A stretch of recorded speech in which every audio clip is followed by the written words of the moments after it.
నేను ఆంధ్రప్రదేశ్ మహానగర పట్టణాభివృద్ధి మరియు నగర పట్టణాభివృద్ధి చట్టము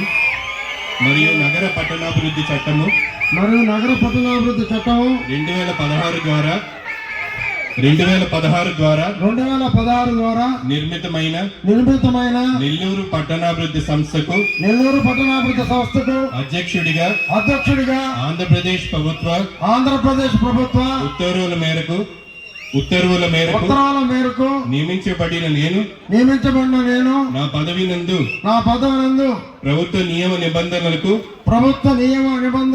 లోబడి నాకు అప్పగించిన పదవిని కర్తవ్యంతో శ్రద్ధతో మరియు అంతఃకరణ శుద్ధితో నిర్వహిస్తానని దైవ సాక్షిగా ప్రమాణం చేయుచున్నాను. థాంక్యూ.